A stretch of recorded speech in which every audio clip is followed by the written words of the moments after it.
What is up everybody, Kai here, and today we are going over the most recent developer notes. Starting with the optimization of matching.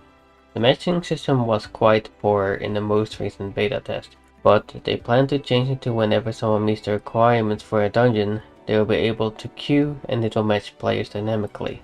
As in, a guaranteed holy trinity with 2 DPS it seems from the image.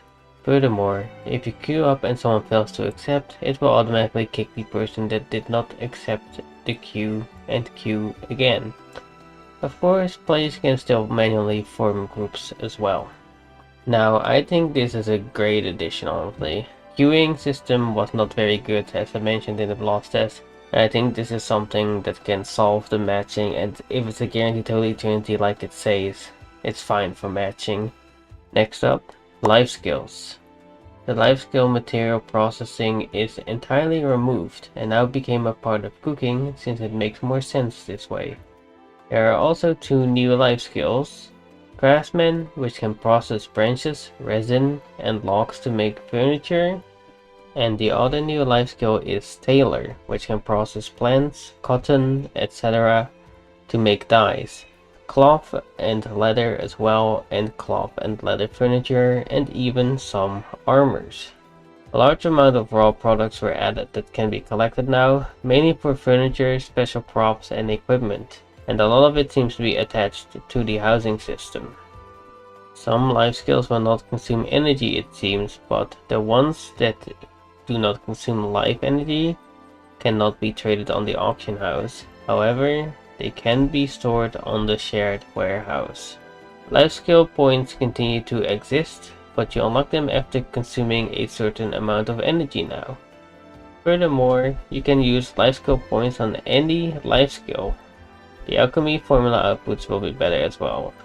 Personally, I think these are massive changes to life skills, and it feels like they are finally heading in a better direction compared to what they were like in the previous test. I think it's starting to feel good. Now, next up, the Gacha optimization. Apparently, a lot of people mentioned that you can't do enough things with bounce rose orbs, and said that it was too hard to obtain combat fantasies as well. According to them, one of the solutions will be allowing a free gacha which is bound rose orbs only, and it's a limited amount every week.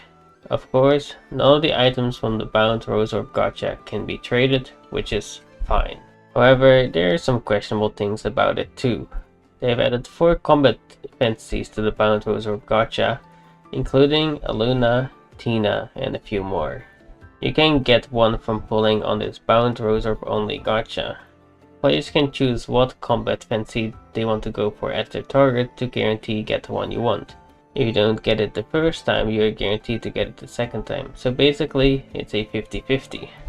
And the reason this is bad, although it is limited weekly, a paying player can buy rose orbs, which is the premium currency, which can be converted to bound rose orbs, however that cannot be done vice versa.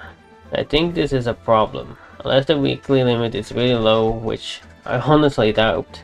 This combat fantasy gacha might be a massive issue for free-to-play players. I really hope they will change this again before release or give a more elaborate statement on this, because I think this is not the way to go about this. Yes, combat fantasies are hard to obtain for free-to-play players, but this is way more accessible for people who play than people who are free-to-play. My tiny bit of hope is that there is a weekly limit, and I hope it's an amount that field players can hit every week, but I imagine that may be too hard. This may be a problem. Let's move on for now. Next up, optimizing the map running experience. They added smart tracking for enemies. It's basically like any MMO, a toggle auto run button that can be used, and then you can just alt tab while getting to the destination. Nothing too much to say on this, it's an alright addition to have. Just a little quality of life. And finally, one extra optimization, which is a button to collect all the mail you have in one go. I think there was a good amount of quality of life stuff, and the life skills they were working on very well, but the whole combat fantasy gacha is concerning. I hope we learn more about this soon, and if it isn't as crazy as we think. But if it is bad, I'm sure the player base will complain like they have been with everything they feel bad about. Players have been criticizing the game constantly, and devs have been working too hard to improve where they can. However, for combat fantasy obtaining, I do not think this is the way to improve it. I do not think this is the solution, and I hope they can find a different one. With that being said, that is it for this video. If you enjoyed it, remember to like, comment and subscribe, and I will see you in the next one. Goodbye.